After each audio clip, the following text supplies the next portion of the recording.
కీర్తనల గ్రంథం 34వ అధ్యాయం 7వ వచనం. మొబైల్స్ కావాలంటే నిశ్శబ్దంలో పెట్టుకోండి.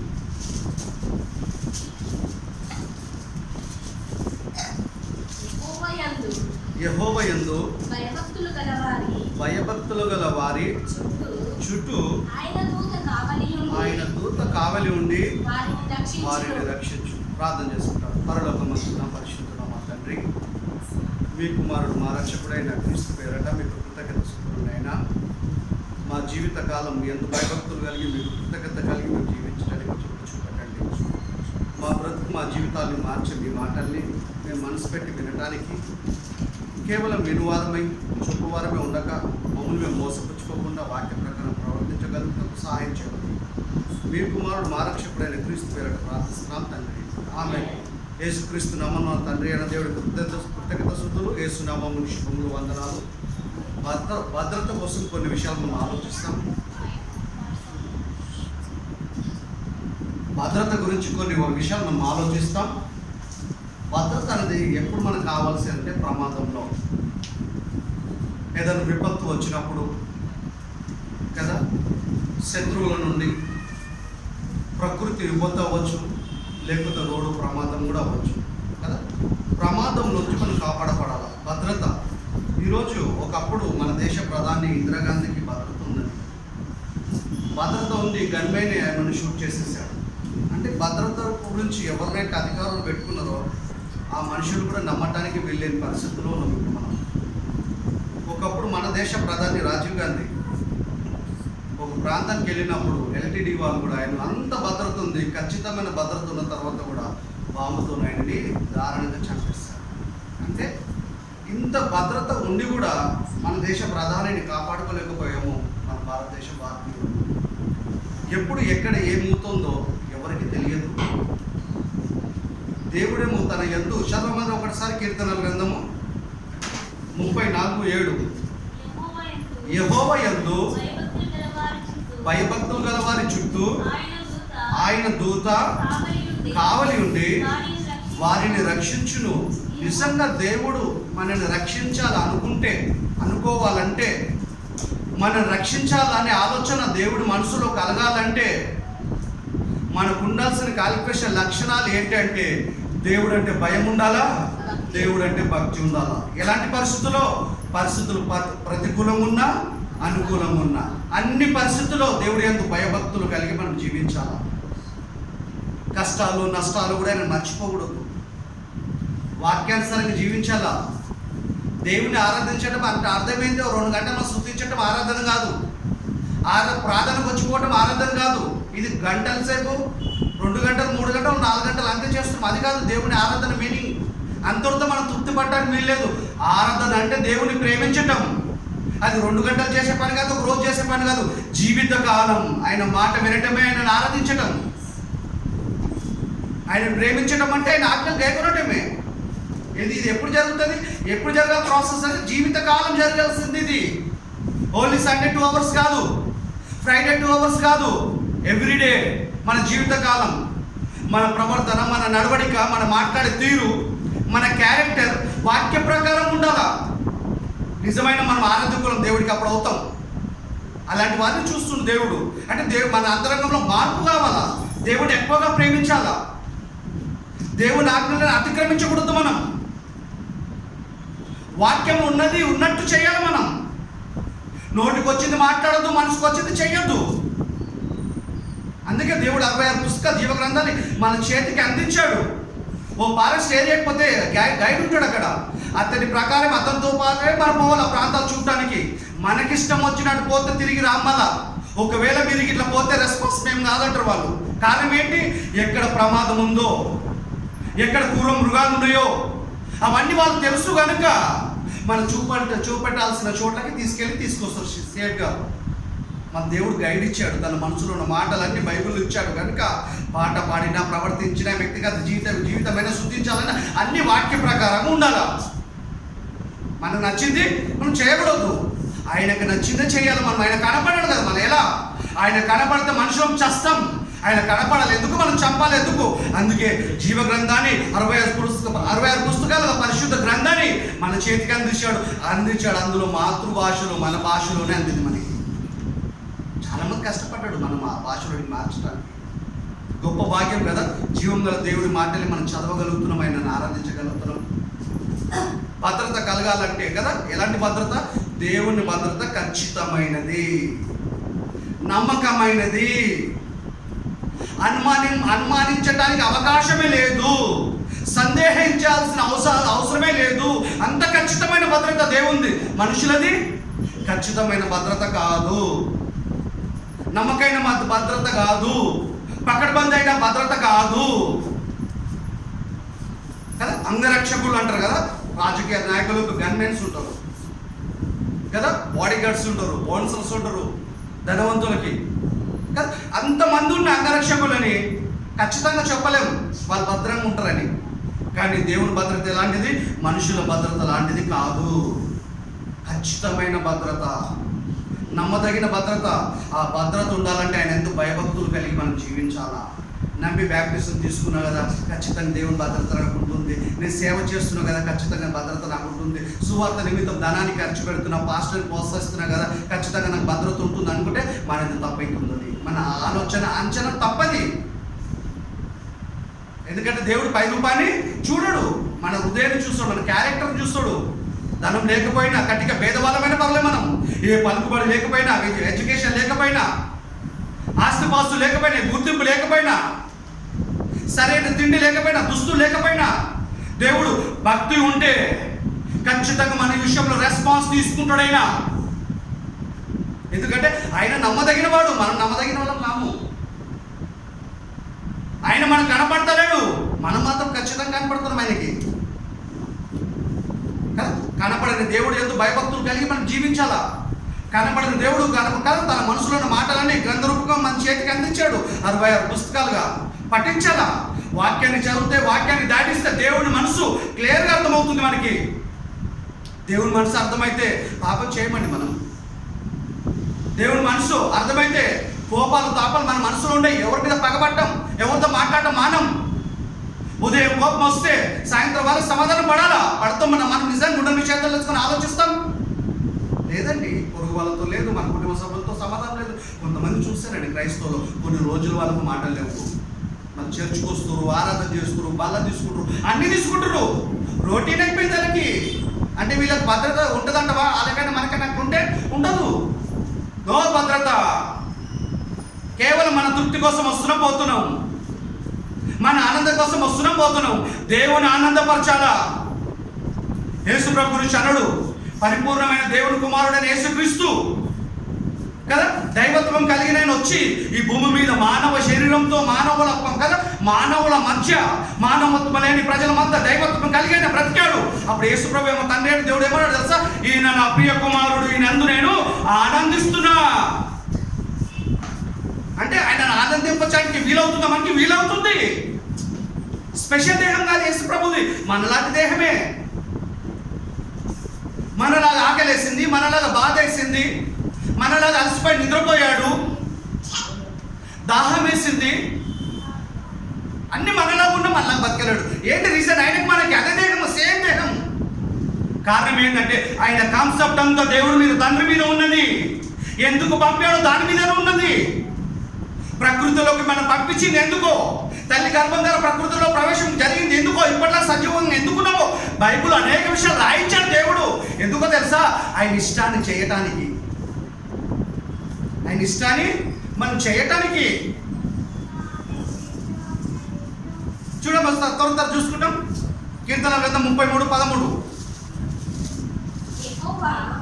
ఒక్క నిమిషం అమ్మ, నాన్న ఒకసారి చూడు, ఇది చీరని దగ్గరికి వేసుకో. చదవమ్మా 33:13. యెహోవా ఆకాశము నుండి కనిపెట్టుచున్నాడు, ఆయన నరులందరినీ ఇంక్లూడింగ్ క్రైస్తవులతో సహా ఆరిన నేల మీద ఉన్న మానవులందరినీ ఒకేసారి చూడగలుగుతాడు దేవుడు. ఒక్కొక్కరిని కాదు, ఒక ప్రాంతం కాదు. చదవమ్మా, ఇక్కడ కూర్చో, నా దగ్గర కూర్చో. నరులందరినీ దృష్టించుచున్నాడు, తనున్న నివాస స్థలము నుండి భూలోక నివాసుల వైపు ఆయన తేరి చూచుచున్నాడు. అందరు చూస్తుంటే పరలోకంలో ఉన్న దేవుడు. ఆయన సింహాసనం ఎక్కడ? పరలోకం అండి. భూమి మీద దేవుడు నివాసం చెయ్యడు. నరులున్న లోకంలో దేవుడు నివాసం చెయ్యడు. ఎందుకు? ఆయన ఉండేది పరలోకం. పట్టడు, ప్రకృతిలో పట్టడైనా. ఆకాశం నా సింహాసనం, భూమి నా పాదపీఠం అన్నాడు. పాదముల పీఠం కాదు. మన ఇంకో కాలు ఎక్కడ పెట్టాలా? కాలు మీద కాలు వేసుకుంటాడు అంతే. ఒక్క కాలికి ఒక్క పాదానికి సరిపోయిందండి ఇంత పెద్ద విశ్వం భూమి. అంత 5% భారీ ఆకారమైనది. ఆయన ఎక్కడ పడతాడు? ప్రకృతిలో పట్టాడు. ప్రకృతి చేసింది మనకి ఆయన పాదం దగ్గర ఉన్నాం ఇప్పుడు మనమంతా. అంత భారీ ఆకారమైనది. ఆయన ఎక్కడ పడతాడు? అలాంటి దేవుడు కలిగి ఉన్నాం మనం. అలాంటి దేవుడు మాటలు ఇవి. దేహాన్ని వదిలిపెడితే పరదేశికి వెళ్తే, పరదేశి తర్వాత యేసు ప్రభు పరలోకం పోతే అప్పుడు చూస్తాం ఆయన ఆకారం మనం. అప్పటిదాకా కనపడుతుంది. ప్రత్యేకంగా ఎవరి మీద ఉంది తెలుసా? దృష్టి అనేది 10 మీద ఉంది. చదవమ్మా. వారి ప్రాణమును, ఎవరి ప్రాణమును అంటే ఇప్పుడు కిందికి వస్తే అర్థమైపోతుంది. వారి ప్రాణమును మరణం నుండి తప్పించుటకును, కరువులో వారిని సజీవులుగా కాపాడుకొనుటకును యెహోవా దృష్టి ఆయన యందు భయభక్తులు గల వారి మీదను, ఆయన కృప కొరకు కనిపెట్టు వారి మీదను నిలుచుచున్నది. అందరి మీద కాదు, మళ్ళా చూసేది అందరినీ. భూలోక నివాసులు అందరూ చూస్తుండు. ప్రత్యేకంగా కేర్ ఎవరి విషయంలో తీసుకుంటే ఆయన అంటే భక్తి కలిగి, ఆయన నందు భయభక్తులు కలిగి ఆయన కృప కొరకు ఎవరైతే కనిపెట్టుకుంటుర్రో వారి మీదనే ఉంది ఆయన ప్రత్యేకంగా దృష్టి. మనం కదా ఆ దృష్టిలో మనం ఉంటున్నామా? ఉంటే తప్పిదమే. ఉండకపోతే ఎప్పుడైనా మారు మనసు పొందుతాం. హ్యాపీ బ్యాప్టిజం తీసుకున్నాం హ్యాపీది కాదు. మార్పు అనేది రోజు జరగాలి. రెన్యువల్ చేసుకుంటూ ఉండాలి మన జీవితం. వాక్యం వెలుగులో, వాక్యం ద్వారా. ప్రత్యేకంగా ఆయన దృష్టి ఎవరి మీద ఉందంటే ఆయన ఎందుకు భయభక్తులు కలిగి ఆయన కోసం ఆయన కృప కొరకు కనిపెట్టు వారి మీద నిలుస్తున్నది. వారి ప్రాణాలను కాపాడటానికి, కరువులో వారిని ఆకలితో చచ్చిపోకుండా కాపాడటానికి. ఒకప్పుడు ఏదేని కాపాడాడండి. 7 ఏళ్లతో పాటు ఆ తల్లి కదా తిండి పెట్టినందుకు ఆ కుటుంబాన్ని కాపాడాడు. సేవకుడికి ఆహారం ఆకలి తీర్చినందుకు దేవుడు మర్చిపోలేదు. ఆయన నామ కదా ఆయన పరి ఉపకారం చేస్తాడు. ఎలా చేస్తాడంటే 3.5 సంవత్సరాలు అక్కడంతా కరువు ఉంది, ఆ ఇంట్లో మాత్రం కరువు లేదు. అంటే దేవుడు ఏ చిన్న కార్యం చేసినా మర్చిపోడు. మనుషుల రుణంలో దేవుడు ఉండడు. మనమని ఉంటాం కొంతమందికి 10 రుణాలు, కానీ ఆయన ఉంటాడైనా. అలాంటి దేవుడు అండి. ఆయన ఎందుకు భయభక్తులు కలిగి ఆయన కృప కొరకు కనిపెట్టుకుంటే ఖచ్చితంగా భద్రత ఉంటుంది మనకి. ఖచ్చితంగా ఎలాంటి పరిస్థితుల్లో అయినా కాపాడుతాడు ఆయన. వైరస్ రాని, ఇంకేమన్నా రాని, ఏ వేలైనా రాని, ఫస్ట్ వే, థర్డ్ వే, సెకండ్, ఫోర్త్ వే, ఏ వేలైనా రాని కదా. ప్రకృతిలో విపత్తు కానీ, రోడ్డు ప్రమాదం కానీ కదా, ఇంకా ఏ ప్రమాదం ఉంటుంది, అన్ని ప్రమాదం నుండి సేఫ్గా కాపాడుతాడు ఆయన మనని. ఎప్పుడో తెలుసా? ఆయన ఎందుకు భయభక్తులు కలిగి ఆయన కృప కొరకు కనిపెట్టుకొని ఉంటే ఈ భద్రత ఖచ్చితంగా ఉంటుంది మనకి. ఇందులో సందేహం లేదుగా. గుండెల మీద చేతులు పెట్టుకుని అడుగులను హాయిగా నిద్రపోవచ్చు మనం. ఎందుకంటే మనిషి భద్రత కాదండి, విశ్వాన్ని సృష్టించిన సృష్టికర్త భద్రత. ఖచ్చితమైన భద్రత అది. నమ్మటం మన చేత కావాలా. అలాంటి భద్రత అనేది ఎలాంటి పరిస్థితుల్లో కాపాడుతాడు. రోడ్డు మీద ఎంత జాగ్రత్త పోయినా అవతల జాగ్రత్త రాకపోయినా ప్రమాదం మనకి. కానీ దేవుడు అన్ని ప్రమాదంలో ఉండి మనం సురక్షితంగా కాపాడుతాడు. ఎప్పుడో తెలుసా? కండిషన్స్ పెట్టాడు. తెలుసు కదా మనకి ఎలక్ట్రానిక్ షాప్లో వాషింగ్ మెషిన్ కొనండి, ₹1 తీసుకోబట్టి అంటాడు. కిందే తెలుసా? చిన్న అక్షరాలతో షరతులు వర్తిస్తాయి. ₹1 ఇస్తాడు. కండిషన్ షరతులు చాలా ఉంటాయి. ఈఎంఐ కట్టాలంటే ₹1 అని ఎగేసుకొని పరిగెత్తుతారు చాలా మంది. తర్వాత ఎందుకు తీసుకున్నా తలపట్టుకుంటారు కొంతమంది కదా. భద్రత అనే వరకు ఈజీగా ఇస్తాడు దేవుడు అనుకోదు. మనం బ్యాప్టిజం తీసుకున్నంత సులువు కాదు. భద్రత మనకు కలగాలంటే బాప్టిజం తీసుకున్నంత సులువు కాదు. పరలోకానికి చేరాలంటే హార్డ్ వర్క్ చేయాలా, కష్టపడాలా. 10th పాస్ కావాలంటే, ఇంటర్ పాస్ కావాలంటే హార్డ్ వర్క్ చేయాలా, కష్టపడాలి. నిద్ర మాని మన పరలోకాన్ని స్వతంత్రించుకోవాలంటే అంత సులువా? కాదండి, కష్టమండి. అసాధ్యం కాదు, కష్టం. ఈ కష్టాన్ని భరిస్తే ఫలితం వస్తుంది మనకి, నిత్య జీవితం. దాన్ని దృష్టిలో పెట్టుకొని అన్ని కష్టపడాలా. ఎగ్జామ్ మూమెంట్ ఎలా కష్టపడతాం? పాస్ అవుతామనే కాన్సెప్ట్లోనే కష్టపడతాం. మనం ఫెయిల్ అవుతాం అనుకుంటాం. ఎవ్వరు అనుకోము. మనం కూడా అలానే ఉండాలి. ఖచ్చితంగా నాకు పరలోకం దక్కుతుంది. నేను వాక్య ప్రకారం జీవిస్తాను. కష్టమైన పనులు నేను చేస్తాను. చూడండి అమ్మా, పరలోకంలోకి అందరూ చూస్తుండే ఆకాశం ఆయన సువాసన అందరూ చూస్తుండే. ఏమేమి చూస్తారు? సామెతల గ్రంథం 15వ అధ్యాయం 11వ వచనం. ఎవరు చదివినా స్పష్టంగా చదవండి అమ్మా. 17-11 సామెతలు. పాతాళమును అగాధ కూపమును యెహోవాకు కనబడుచున్నది కదా. యెహోవాకు కనబడుచున్నది కదా అంటే పాతాళము అగాధలో కదా, కూపము చాలా లోపడుతుంది భూమి లోపట. అది కూడా దేవుడికి క్లియర్గా కనపడుతుందట. మనకి అర్థం అవటానికి పాతాళము అందులో కూపాన్ని నరుల హృదయమును మరి తేటగా ఆయనకు కనపడును కదా. మన సైట్ వస్తే మబ్బు కనపడతాయి కళ్ళందరూ కదా, సరిగ్గా కనపడే. ఏది మీద పడ్డ తర్వాత బాగా మొబైల్ చూస్తే కూడా వస్తున్నాయి పిల్లలకి మధ్య కదా. అయితే ఆయనకి ఇలా తేటగా కనపడుతుంది అంటే క్లియర్గా. ఏం కనపడుతుంది? మన ఆకారాలు కాదు, మన హృదయం. మనకు భక్తి ఉందా లేదా, నిజంగా దేవుని సంతలో కూర్చున్నామా కదా, mind of side body project లాగా ఉన్నామా, మనకెనక మనకంటే ముందు దేవుడు.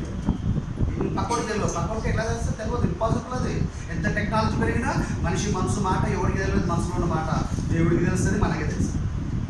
అవునా కదా? ఆయన మన హృదయాన్ని చూస్తున్నట్టు కనుక చాలా యాక్టివ్గా ఉండాలి. మన మీద నిఘా ఉంది దేవుంది, మనుషులందరి మీద నిఘా ఉంది, మన మీద నిఘా ఉంది. అందరు హృదయాలను చూస్తుండు, అందరిని చూస్తుండు. రక్షించాలన్న వారిని రక్షించాలనుకుంటే ఆయన సెలెక్ట్ చేసుకుంటుండు కొంతమందిని కదా. అదే భద్రత మనకు కావాలనుకుంటే చెప్పేసారు క్యాల్కులేషన్ ఇక్కడ ఉండాలి. ఏముండాలి? ఆయన ఎందుకు భయభక్తులు కలిగి ఆయన కృప కొరకు కనిపెట్టుకొని ఉండాలి. ఎవరితో గొడవపడద్దు, పగలు పెట్టుకోవద్దు. మన పొరుగు వారిని ప్రేమించాలా, కోపాన్ని కంట్రోల్ చేసుకోవాలా, పాపం జోలికి పోవద్దు, అందరితో సమాధానం ఉండాలా కదా. అన్యుల మధ్య ఉన్నాం, అందరితో సమానంగా ఉండాలి. వాళ్ళకి తెలియదు కనుక చెప్పి వాళ్ళని ఏదైనా చేసినట్టు మాట్లాడకూడదు. మనం అందరితో సమాధానం ఉండాలి, అందరితో ప్రేమతో ఉండాలి. ప్రేమతో సాధించాలా, సంపాదించుకోవాలి. ఎవరైనా పగతో ఏమీ చేయలేము. అది యేసుప్రభు చూపెట్టాడు మనకి కదా. అందరు హృదయాన్ని చూస్తుండు. మన హృదయం క్లియర్గా ఉందనుకో ఖచ్చితంగా దేవుని భద్రత మనకు ఉంటుంది. చూడండి ఒకసారి ప్రకటన గ్రంథం 5వ అధ్యాయము 11వ వచనం.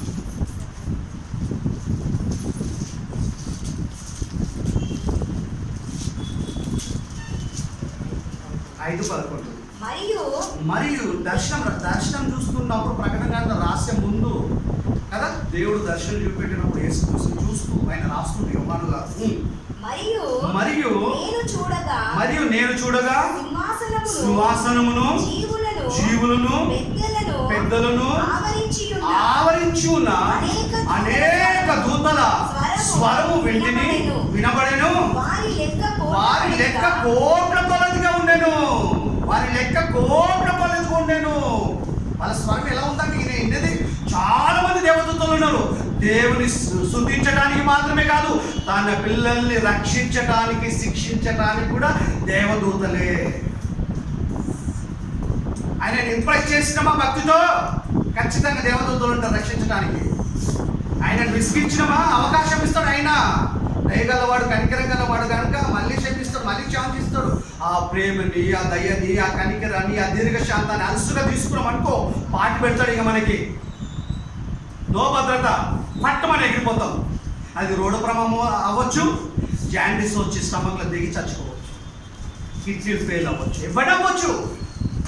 మొత్తానికి మనిషి మాత్రం ప్రమాదంలో ఎగిరిపోతాడు. ఇక అలా పోకుండా ఉండాలంటే, దేవుని భద్రతలు సురక్షితంగా ఉండాలంటే ఆయనకు భయపడాలా, ఆయన సన్నిధిలో వణకాలా, ఆయనకు కృతజ్ఞత కలిగి ఉండాలా.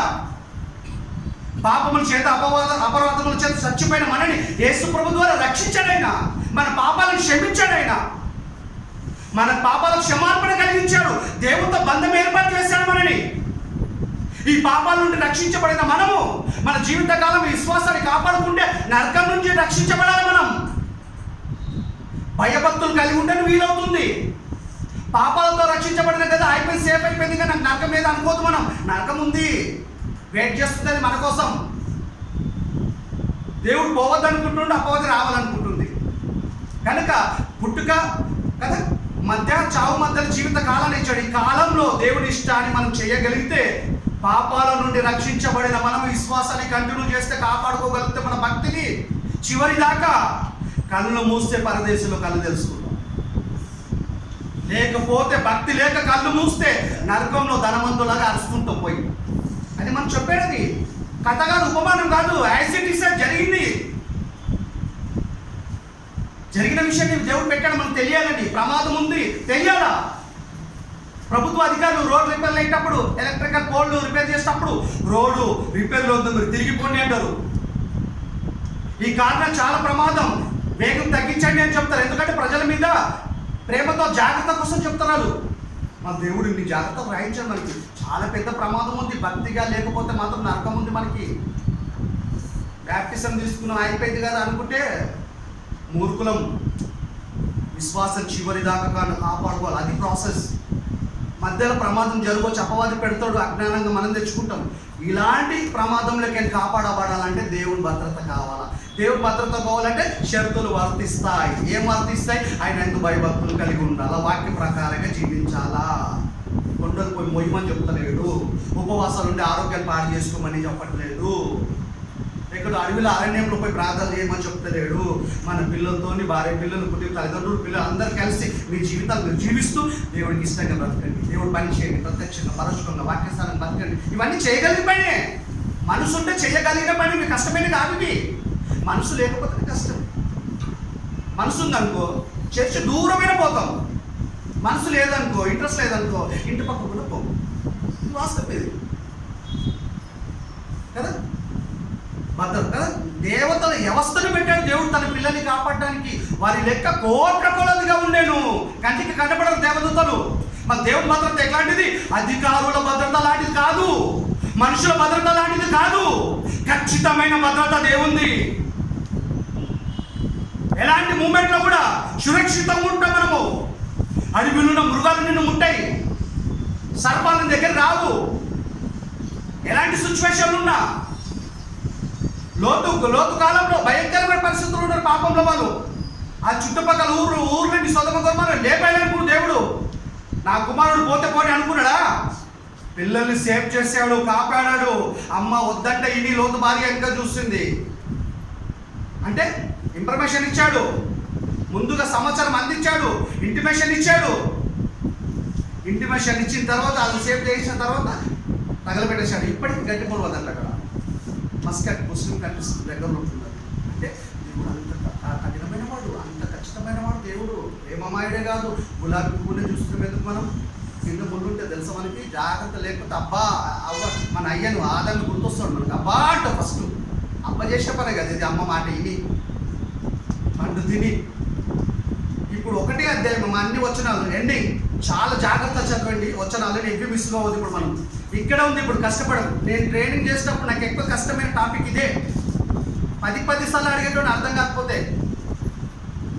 దానియేలు గ్రంథం 6వ అధ్యాయం 3వ వచనం. ఎవరు చదివినది అలక్తిగా చదవండి అమ్మా. ఇదే ఒక పుస్తకం, వేరే అధ్యాయులు టచ్ కాం. ఇంకా మనం 6:3 దానియేలు 6:3.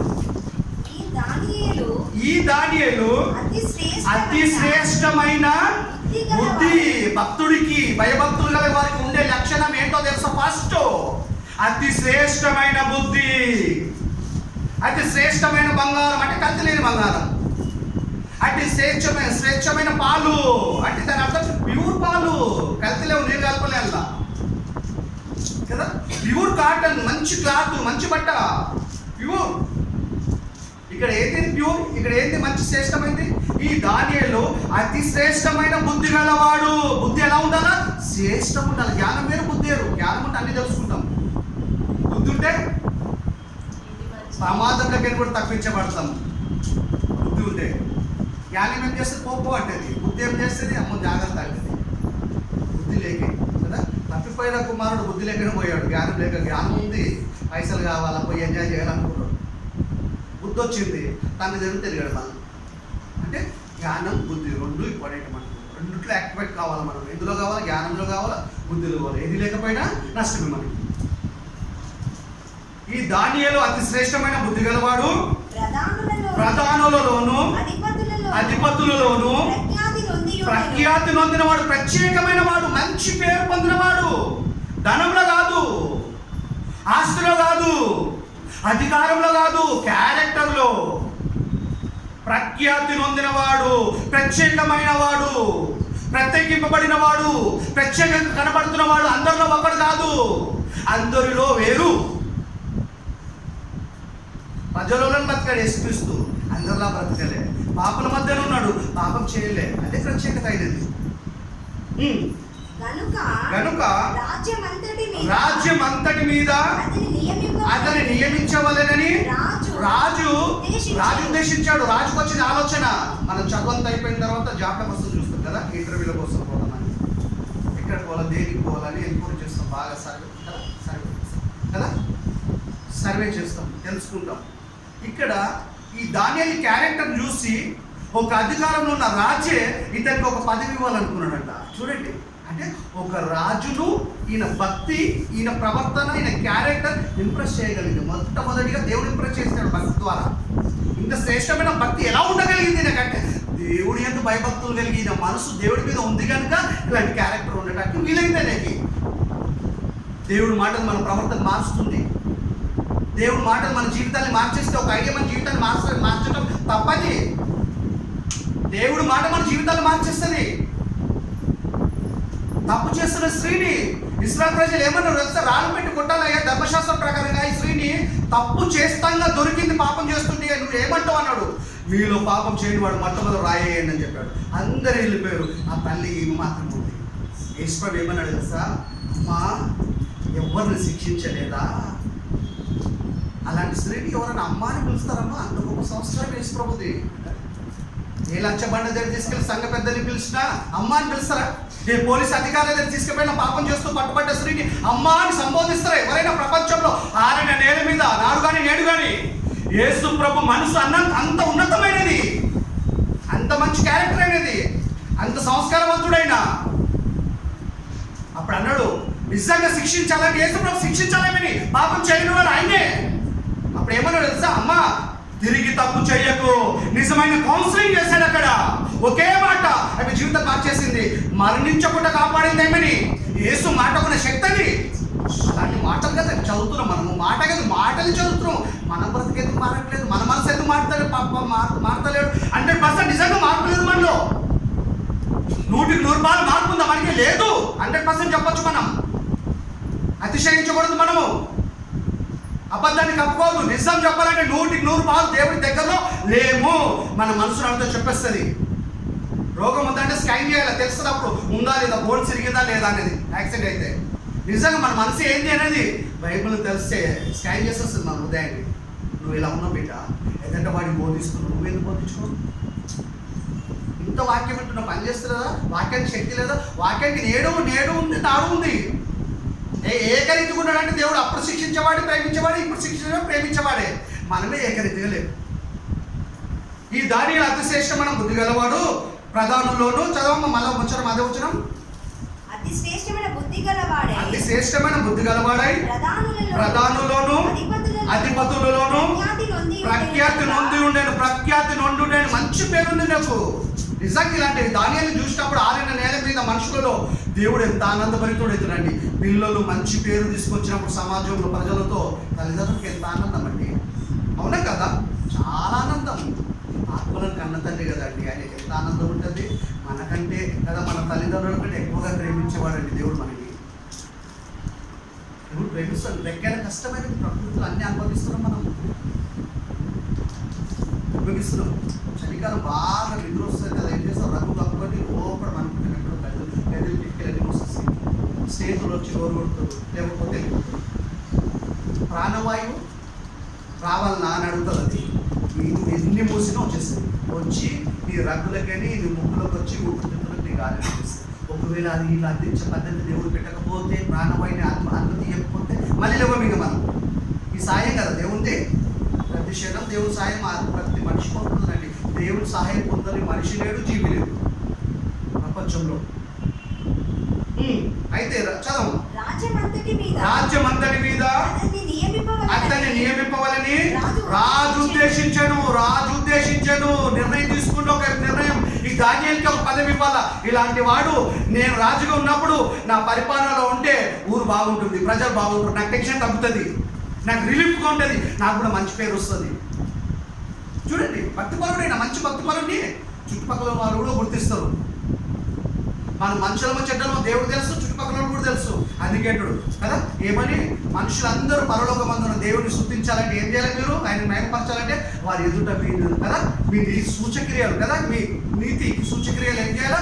సత్క్రియలు. మీ సత్క్రియల చేత కదా అన్యజనుల ఎదుట ఆ సత్క్రియలను బట్టి అనేకులు దేవుని స్తుతించాలా. మన సత్క్రియలను బట్టి, మన ప్రవర్తన బట్టి. కట్టించాడు మా రాజు ఉద్దేశించను అందుక ప్రధానులను అధిపతులను రాజ్యపాలన విషయములో దానియేలు మీద ఏదైనా ఒక నేరము ఏదైనా ఒక నింద మోపవలెనని ఉండి తగిన హేతువు కనిపెట్టాలమ్మా. తగిన హేతు అంటే కారణాలు చూస్తున్నాం. అంటే ఇంత మంచి భక్తిపరులు కూడా శత్రువులు ఉంటారా? ఉంటారండి. మనం ఎంత దేవునికి అట్రాక్ట్ అయినా మనం అంటే ఇష్టపడడం కూడా చాలా మంది ఉంటారు. మన వల్ల వాళ్ళకి ఏం నష్టం జరగదు, అయినా ఉంటున్నారు. ఎందుకో తెలుసా? అపవాది యాక్టివేట్ చేసేసింది వాళ్ళని. అపవాదికి సంబంధించిన సింబులాలు ఒకప్పుడు వాళ్ళకైనా బయటకు వచ్చాం లేదు మనం. ఆయనకి ఇప్పుడు క్రీస్తుకు మనకు సంబంధం, దానికి మనకు సంబంధం లేదు కదా. అందులో యాక్టివేట్ అయిన వాళ్ళందరినీ మన మీదకి పంపుతాడు, వాడు ప్రోత్సహిస్తాడు. ఈయన ఇంత మంచి భక్తి కలిగి ఇంత మంచి క్యారెక్టర్ కలిగిన వాడికి రాజు ఒక పదవి ఇవ్వాలనుకుంటే ఈ ప్రధానులందరూ ఓర్వలేకపోతుర్రు. ఈయన మీద ఏదైనా ఒకటి నింద మోపాలా అని తగిన హేతువును కనిపెడుతురు, ప్రయత్నిస్తున్నారు. ఈయన మీద ఏదైనా నింద మోపడానికి మనం ప్రయత్నం చేస్తూ వెతుకుతురు. మనం వెతికే పని లేదు. పొద్దున్న లేస్తే తిరుగుతూనే ఉంటాడు, చెడ్డ మాట మాట్లాడతాడు, కోపం ఎక్కువైనకి వాక్యం వింటాడు, మార్పు లేదు అని చాలా మంది చుట్టుపక్కల చెప్పేస్తారు మన గురించి. చదవమ్మా. కానీ దానియేలు శ్రేష్టమైన బుద్ధి, ప్రధానులు రాజులు అధిపతులలో రాజులలో ప్రఖ్యాతి నొందినవాడు. ఇంకోటి నమ్మకస్తుడు. ఇది ఒక క్యాల్కులేషన్ అండి. చూడండి, 8 డిగ్రీలు ఉన్నాయి. అతి శ్రేష్టమైన బుద్ధి గలవాడు కదా, రాజులోను ప్రధానులోను ప్రఖ్యాతి నొందినవాడు, ప్రత్యేకమైన వాడు, అతి నమ్మకస్తుడు. మనం కూడా ఉండాలా. భయభక్తులు కలిగిన వాళ్ళు ఉండే లక్షణాలు ఇవి. ఏ నేరమైన నేరం చేయకూడదు. దేవుడు మాట వినకపోతే నేరం తెలుసా మీకు? అలా అపవాదం ఏం నేరం చేశారు? మాట వెళ్ళి అంతే. ఆ నేరానికి శిక్ష పడింది ఈరోజు ప్రపంచ ప్రజలందరికీ. ఏం శిక్ష? చచ్చిపోయేదాకా కష్టపడి బతకాలా, అంతే కదా. ఆ రోజు కష్టపడి పని లేకుంటుండే, పనులు తెప్పుకొని తింటే హాయిగా కడుపుతుంటుండే. దుస్తులు ఎవరి విషయం కూడా తెలియదు వాళ్ళకి కదా. ఆడు వచ్చి దుస్తులు ఏమో చెప్పాడు, వెళ్ళిపోయాడు. ఆకులతో మళ్ళీ వాళ్ళే కుట్టుకున్నారు. చూడు, కుట్టి వెళ్ళే దుస్తులు కప్పలేడు, ఇప్పాడు, వెళ్ళిపోయాడు. లేవని చెప్పాడు, వెళ్ళిపోయాడు. మళ్ళీ దేవుడు ఏం చేశాడు వాళ్ళకి? తర్వాత అప్పుడు వాళ్ళు కుట్టుకున్నారు ఆకులతో. తర్వాత ఆయన చర్మము చొక్కలు తొడిగించాడు. అందుకే కాటన్ బిల్లులు ఉంటాయి. ఈ రోజు దుస్తులు మనకు వచ్చినాయి. లేకపోతే అసలు కష్టం ఉండకపోతుండే. అంటే ఆదాము అవ్వలు చేసిన పాపని బట్టి, ఆజ్ఞ అతిక్రమం బట్టి, ఆయన మాట వినకపోవడానికి మనుషుల జీవితకాలం శిక్ష పడిపోయింది. స్త్రీలందరూ వేదంతో పిల్లలు కన్నా శిక్ష పడింది. ఈమెకి తల్లులందరికీ అదే బాధ. పురుషులందరికీ శిక్ష పడిపోయింది. చచ్చిపోయేదాకా చెమట కార్చి తినాలను. ఏ పని కష్టపడాలి. ధనవంతుడికి బాధే, ప్రయాసమే. పేదవాడికి ప్రయాసమే. పిల్లల ప్రయాసం. బుక్స్ మోసుకపోవాలా, మోసుకురావాలా. స్కూల్ పోవాలా, మళ్ళీ రాగానే ట్యూషన్. ఎంత ప్రయాసం.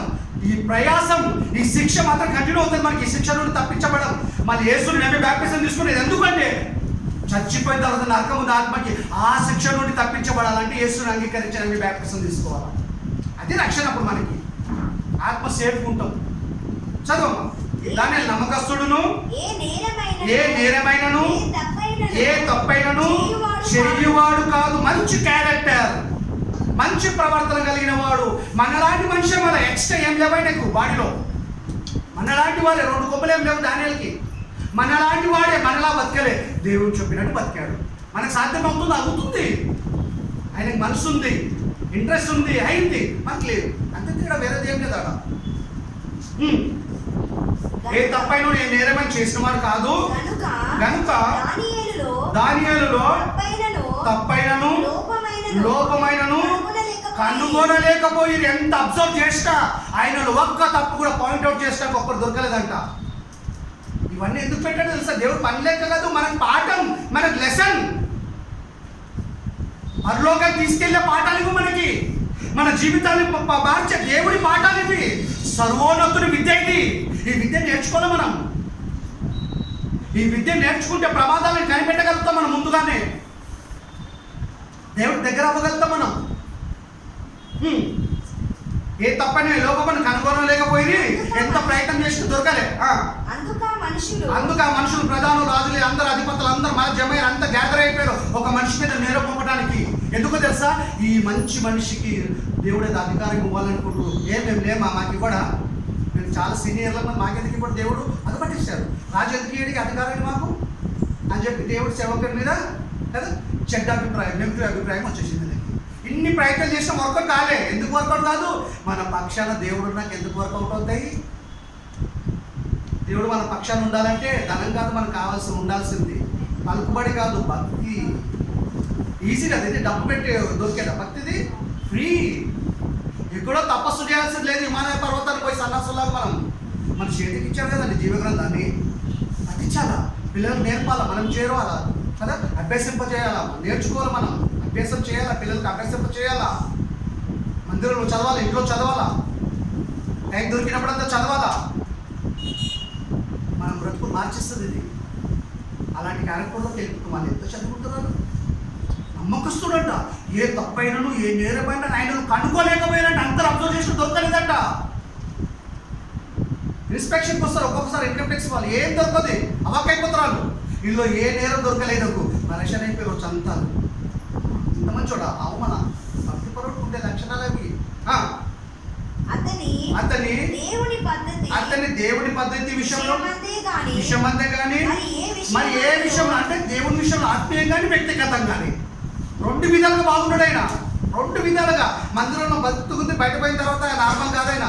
అక్కడ స్పెషల్, ఇక్కడ స్పెషలే. అక్కడ భక్తుడే, ఇక్కడ భక్తుడే.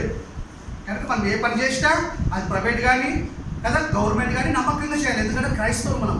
చుట్టుపక్కల నమ్మకం చేయకపోయినా కూడా మనం నమ్మకంగా పని చేయాలి. లంచాలు తీసుకోవద్దు, కరెక్ట్ వర్క్ చేయాలి. మనకి ఎంత టైం కేటాయించాలో అంత టైం చేయాలి మనం నమ్మకంగా. మనం ఎవ్వరు గమనించకపోయినా దానిని గమనించినట్టు దేవుడు మనం గమనిస్తాడు. ఏ విషయమందును అతనిలో లోపము కనుగొనలేకపోయిరి. ఏ లోపము కనుగొనలేకపోయిరి. ప్యూర్ భక్తి, శ్రేష్టమైన బుద్ధి, శ్రేష్టమైన భక్తి ఎవరిలో? దేవుడి యందు. మళ్ళీ దాని యందు దేవుడు కనిపించాడు. ఏమైనా కనిపించాలి, మనకు కూడా కనిపిస్తాడు. కనపడేది దేవుడి యందు అంత భక్తి కలిగి ఉన్నాడు ఆయన. మనం ఎందుకు ఉండట్లేదు కదా? మనకు అంతగా లేదు. మనం మన బ్రతుకు కోసం ఆలోచిస్తున్నంత విధంగా మనకు బ్రతుకునిచ్చిన దేవుడి గురించి కానీ ఆయన ఇచ్చిన జీవగద్ధం గురించి కానీ అంతగా ఆలోచించమండి. మనం అంతగా ఆలోచించకపోతే భద్రత ఉండదు, చస్తే పరలోకంలో చోటు ఉండదు, యేసు రాకముందుకే పరదేశం కూడా పోము మనం. ఇది కన్ఫర్మ్. భక్తిగా లేకపోతే ఫినిష్. నాకు ఈ వాక్యం అందలేదంటే ప్రకృతి సాక్ష్యం చెప్తుంది. చెప్పి నేను సరిగా లేకపోయినా వీళ్ళు మీరు సరిగా లేకపోయినా పోతాం, ఫెయిల్ అయిపోతాం అంతే. No excuse. అక్కడ క్షమార్పణ లేదు. పాతాళంలో పని ఉండదు, ఉపాయం ఉండదు. ఇక్కడే మారాలన్నా దిద్దుకోవాలన్నా వినటానికి ఇబ్బంది కలిగినా ఇది కరెక్ట్ ఇది కదా. వీళ్ళు కూడా స్నేహితుడు ఏం చేస్తారంటే గాయం చేస్తారంట. గాయం అంటే ఏదో వచ్చి కొడతాడని కాదు అని అర్థం. వాస్తవం మాట్లాడితే గాయం అవుతుంది. అది మన కోసమే గాయం అది చేసింది మంచి. ప్రేమ లేనివాడు పగవాడు ఏం చేస్తాడంటే లెక్కలేని ముద్దులు పెట్టుకుంటాడు. ముద్దులు అంటే మనం ప్రేమ అనుకుంటాం. దళితుడు లోపటంతా పుట్టుకుంటే పైకి ముద్దులు పెట్టుకుంటాడు. యేసుప్రభువు ఏం చేస్తాడో ముద్దు పెట్టి పట్టించాడు. ప్రేమతో ముద్దు పెట్టాడు, గుర్తు కోసం ముద్దు పెట్టాడు. అందుకే కఠినంగా బోధిస్తూ మీరు అపార్థం చేసుకోకూడదు సేవకుల్ని. కాబట్టి ఆ ప్రధానులు కాబట్టి అన్ని ప్రాసెస్ అయిపోయింది. ఫైనల్ ప్రాసెస్ చేస్తున్నారు. ఒక చట్టాన్ని జియోని పాస్ చేయాలనుకుంటున్నారు. ఏమో తెలుసా? 30 రోజుల వరకు ఏ మనుషుడైనా ఏ దేవునితో వాళ్ళనుకుంటున్నా ఆ కాలంలో ఉన్న వాళ్ళతో రకరకాలు ఉన్న ఇప్పుడున్నట్టు ఆ ఏ దేవుని వద్ద ఎవ్వరు మనము చేయొద్దు. మనిషి దగ్గర కానీ దేవుని దగ్గర అలా చేస్తే సింహాల గోళ్ళ పడేస్తాం. చివరికి ఏం ప్రయత్నం చేస్తారు తెలుసా? మటర్ చేయాలనుకున్నారు. ఎవరిని? దాన్ని. చూడు, దేవుని భద్రత అలా ఉంటే అన్ని విషయాలకే సేఫ్గా తీసుకొస్తుంది ఆయన. అప్పుడు కాదు ఇప్పుడు కూడా తెస్తాడు. భక్తి ఉండటం చేత కావాలి మనకి. దేవుని నమ్మటం చేత కావాలి. పిల్లల్ని నమ్ముతాం, మొగని నమ్ముతాం, పిల్లల్ని నమ్ముతాం, చుట్టుపక్కల నమ్ముతాం. దేవుని ఎందుకు నమ్మం? మనం నమ్మాల్సిన ఆయననే నమ్మమండి మనం సరిగా. భక్తిలో యాక్టివేట్ కాలేక మనం, విశ్వాసంలో కాలేక మనం యాక్టివేట్. ఏదో మొత్తం వస్తున్నాం. అందరూ లేకపోవచ్చు, అట్లా కొంతమంది ఉండొచ్చు. కాబట్టి ఆ ప్రధానులు అంటే మన పెద్దవాళ్ళు ప్రధానులను అధిపతులను మంచి పోస్టులు ఉన్నారు. చిన్నోళ్ళు కాదు, వీళ్ళు కూడా మంచి పోస్టులు ఉన్నారు. రాజు యుద్ధగా సందడిగా కూడా అందరు గ్యాదర్ అయిపోయి ఒకటేసారి గుంపు జమారు. ఎందుకు? మంచి కార్యానికే కాదు, దానియాలను చంపడానికి. ఒక్క మనిషిని చంపడానికి ప్రజలంతా ఒకటయ్యారు. మరి దానియాల పక్షాన్ని ఎవరున్నారు? దేవుడు మాత్రమే, సృష్టికర్త. కరెక్ట్గా ఉన్నాడు ఆయన, ధైర్యంగా ఉన్నాడు, భయపడతాడైనా. విశ్వాసికి భయం ఉండదు. వైరస్ జ్వరాలు రాని భయపడొద్దు. భయం కలుగుతుందంటే భక్తిలో ఇక్కడ తేడా ఉంది. జాగ్రత్త ఉండాలి, తప్పలేదు. భయపడొద్దు. మరి ఎంతైతే భయపడతాం కదా. ఏ ప్రమాదం రాని ఆయన తెలియకుండా కళ్ళు ముయ్యం. భక్తి పరుగు మంది పరదేశకి వెళ్ళిపోతాం. ఇట్లనిరి రాజాగు దర్యావేషు రాజుని పొగుడుతారు. ఫస్ట్ రాజు బాగా పొగుడుతురు. పొగిడిన తర్వాత మెల్లగా అప్లై చేస్తారు. ఏమని? దానిని లేపేయాలి అన్నట్టు దాని పేరు చెప్పకుండా చేస్తారు వీళ్ళు. చిరంజీవి ఉందువుగాక రాజ్యపు ప్రధానులను సేనాధిపతులను అధిపతులను మంత్రులను సంస్థానాధిపతులను అందరూ ఎంతమంది బిడ్డలు మొత్తం జమ అయిపోయింది అక్కడ. గ్యాంగ్ అంతా ఎందుకు? దానిల మీద పగ. ఏం చేశాడంటే భక్తి పరుడు అండి, అంతే. ఏం చేయలేదు. వీళ్ళ వల్ల వారికి ఎవరికి ఈయన వల్ల నష్టం కలగలే, ఘోరంత నష్టం కలగలే. ఒకళ్ళు ఒక మాట అన్నవాడు కాదు. భక్తి కలిగి ఉండటం నేరమా? చూడు, నేను ఇంత భక్తుకునే ఇంతమంది నా మీద గ్యాదర్ అవుతారు అని ఆయన విశ్వాసం ఏం డ్యామేజ్ కాలేదు. ఆయన విశ్వాసం, ఆయన భక్తి ఏమి సమస్యలే స్ట్రాంగ్ ఉన్నాడు. ఆయన నా దేవుడు నమ్మకమైన వాడు. ఆయన తెలియకుండా ఏం జరగదు అనుకుంటూ మనం కూడా అలానే ఉండాలా. చాలా మంది గాలి పెట్టి దీపం పెట్టి దేవుడు అనొద్దంటాడు. గాల్లో పెట్టి దీపం దేవుడు అన్నప్పుడు కూడా కాపాడుతాడు ఆయన. గాల్లో దీపాలు ఇప్పుడు అన్ని మళ్ళీ రేపు ఏమైతే తెలియదు మనకి. గాల్లో దీపాలు కావా? గాల్లో దీపాలనే కాపాడుతున్నాయి. ఆయన కాపాడాలంటే కండిషన్ షరతులు వర్తిస్తాయి. భక్తి కలిగి ఉండండి. నువ్వు గాలిలో కాదు, సూర్యగాలి ఉన్నా కాపాడుతా. భక్తులు లేవనుకో, ఫ్యాన్ గాలి కూడా లేపుతా. రాజొక్క ఖండితమైనది అంటే మళ్ళా రాజు కూడా చెట్టని జియోని మళ్ళా ఆయన కూడా చేంజ్ చేయలేడు అనమాట. మార్చడానికి ఆయన కూడా హక్కు లేదు, అధికారం లేదు. అలాంటి ఖచ్చితమైన జియో పాస్ చేస్తున్నాయి, చేపిస్తున్నారు. చట్టము స్థిరపరిచి దానిని శాసనముగా చాటింపజేయునట్లు యోచన చేసి ఒక చట్టం చేయాలా ప్రభువా, ఒక జియో పాస్ చేయాలా రాజు. ఎందుకో తెలుసా? ఏంటది? 30 రోజుల వరకు ఏ మనుషుని యుద్ధ కానీ, ఏ దేవుని యుద్ధ కానీ, ఏ మనవి చేయదని ప్రార్థన చేయడం, మాట్లాడద్దు. నీ యుద్ధం తప్ప కండిషన్. ఇప్పుడు నీ మాట ఎవరైనా వింటారా లేదో చూస్తాం, చెక్. వాళ్ళ ఇంటెన్షన్ అంటే ఏంటి తెలుసా? దాన్ని రోజు 3 సార్లు ప్రార్థన చేస్తారు. పరిస్థితులు అనుకూలంగా ప్రతికూలంగా చేస్తారు. ఈ విషయం బాగా ఎరక. ఏ విషయంలో దొరకలేదు, ఈ విషయంలో దొరుకుతారు అనుకున్నారు. వాళ్ళు టార్గెట్ అక్కడ పెట్టారు. తెలియదు అమాయకులు వాళ్ళు. దయ్యానికి తెలియదు సరిగా దేవుడి విషయము. ఆ దయ్యాన్ని అనుసరిస్తున్నాం, వాళ్ళకు తెలియదు దేవుడు ఎలాంటి పరిస్థితులకైనా కూడా కాపాడుతాడనే విషయం వాళ్ళకి అర్థం కాలేదు. అర్థమైతే ఎందుకు చేస్తారు? అంత కష్టపడతారు. వాళ్ళ ప్రయాసం అంతా వృధా అయిపోయింది. ఊర్దులు పోసిన పన్నీరే, ఎంత ప్రయాసం ఏం కాలేదు అక్కడ. ఎట్లనగా 30 దినముల వరకు నీ యుద్ధ తప్ప మరి ఏ దేవుని యుద్ధ అంటే ఇంకెవరు ఉన్నారనుకో. ఆ కాలంలో ఆ ప్రజలకు ఉన్నారు, వాళ్ళు పెట్టుకున్నట్లు ఇప్పుడు కులాలకు పెట్టుకున్నట్టు. ఏ దేవుడి నీ యుద్ధ తప్ప ఏ మానవుని యుద్ధ అయినను ఎవడును ఏ మనవి చేయకూడదు. ఏ మనవి చేయకూడదు అంటే ప్రార్థించొద్దు, ఏం చెప్పొద్దు పోయాడు. ఎవడైనను చేసిన ఎడల వాడు సింహముల గుహలో పడదోయబడును. ఏం శిక్ష ఇది? మరణ శిక్ష. ఉరిదీయటం కాదు ఇది, సింహాలకు పడేయటం. అంటే మనిషి దారుణంగా చెప్పేస్తాడు. చూడండి, ఇంతమంది భక్తిపరుడికి ఇలాంటి తటసించటం. మనకు వస్తున్న ఇబ్బందులు వచ్చి కొద్ది కూడా కావాలి. ఎక్కడ చూస్తే ఉంటే ఫైనాన్స్ ఉంటాయి, ఆర్థిక ఇబ్బందులు ఉంటాయి, అనారోగ్యం ఉంటుంది. అంతకంటే ఎక్కువ ఏముంటుంది? మానసిక టెన్షన్లు ఉంటాయి. కానీ ఆయనది సింహాల బోళ్ళ పడేయటానికి ఒక ప్లాన్ వేసేస్తారు. అందరు కలిసి ఒక మాట చెప్పాలంటే లోకమంతా ఒకడైపోయినట్టు. ఆయన ఒక్కడు దానిలో ఒక్కడు దేవుడు. సృష్టికర్త దేవుడిని ఇంత కూడా చేయగలిగిండు. దేవుని ప్రేమించాడు, దేవుని చేత ప్రేమింపబడిన వ్యక్తి దావీదు. మామూలు వ్యక్తి కాలేదు, నార్మల్ పర్సన్ కాదన్నా. అలాంటి మనిషి నార్మలే, భక్తిలో నార్మల్ కాదు, స్పెషల్ ప్రత్యేకమైన వాడు. విఐపి అయినా దేవుడు అందుకే కేర్ తీసుకున్నాడు. ఆ విఐపి మనం కూడా అవ్వచ్చు దేవుని దృష్టిలో. భక్తిలో మంచి ఉన్నతమైన భక్తి అనేది, ఉన్నతమైన విశ్వాసేన. రాజా ఈ ప్రకారముగా రాజు శాసనము ఒకటి పుట్టించి రాజుకు లాస్ట్ ఒక శాసనం పుట్టింది. ఎవరి కోసం? దానియేలు గురించి. అంత మంచి భక్తి పరుడిని చంపటానికి అపవాది వాళ్ళందరి ప్రేరేపించి వాళ్ళందరూ యూజ్ చేసుకుని ఏం చేసింది? ఒక చట్టాన్ని, ఒక శాసనాన్ని తయారు చేయించి. ఎలాంటి శాసనాన్ని? రాజు కూడా రద్దుపరచలేడు దాన్ని. అలాంటి శాసనం చూడు. మనుషులకు చేతగాని చాలా ఉంటాయి, దేవుడు సమస్తం చేయగలరు. దేవుడికి ఇంపాసిబుల్ అనేది ఏముండదు, అన్ని పాసిబులే. రాజు మంచివాడు, మంచి క్యారెక్టర్ చెప్తే రాజు కదా దానిని మంచివాడని రాజుకు తెలుసు. అయినా రాజు ఏం చేయలేడు, ఇప్పుడు దానిని కాపాడలేడు. ఎందుకంటే ప్రజలతో ఒకటైపోయారు. ప్రధానులు, రాజులు, సైనాధిపతులు కదా, అధిపతులు అంతా ఒకటైపోయారు కదా. ఇంకా ఏమైనా ప్రయత్నం చేస్తే ఆయన సీటు కూడా కదులుతుంది. మాదీయులకయు పారసీకులకయు పద్ధతిని అనుసరించి రూల్ స్థిరమగు. స్థిరం అంటే ఎప్పటికి కూడా పర్మనెంట్, అది మళ్ళీ తీయొచ్చు దాన్ని.